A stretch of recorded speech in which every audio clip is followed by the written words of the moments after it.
Grappling with my identity on the internet feels like more of a barrier to self-expression than the threat of state surveillance. That's saying a lot as a deeply paranoid person who's very aware of the real ramifications of state power. The collective cringe power feels viscerally threatening. The personal cringe power feels persistent. Every action on the internet speaks to your identity. Every like, every post, anything you prioritize discussing or drawing people's attention to. It's impossible to avoid and also so fucking weird in regards to the audience. Feels easier, almost, to interact with a blank slate audience and those who I already know. I think there's something there around the ratio of time versus holistic concept of identity. The concepts of first impressions are important socially and culturally because people naturally make totalizing assumptions about someone's character based on very little information. Our brains are pattern-making machines, so therefore the more time you spend around someone, in the absence of a projection, which is also an unrealistic vacuum, the more data that you may have to form a holistic opinion. Time under exposure equals more holistic concept of identity. Less time exposed equals more projections.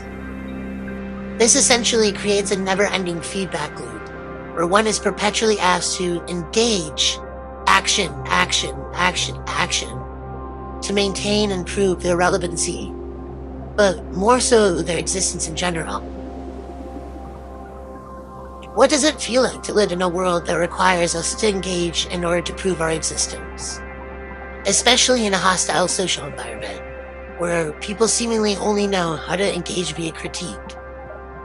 How do you not internalize all of this swirling critique? How does manufacturing and curating a sense of identity on the internet echo and inform your sense of internal identity and its staticness? What do you do to defend your static identity? In what ways does the curated version of you differ from a lived sense of who you are? And how does one shape that?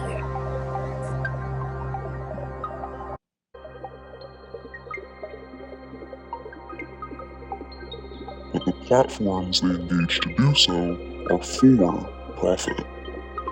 Users make choices and fill out information that funnels them into social zones of like-minded and similarly identified people to all have their data extracted and the same shit sold back to them. Our identities are being commodified, and we are actively creating identity from within echo chambers and or reactively in opposition to the quote-unquote other we are at war with. Our identities have become prime social capital.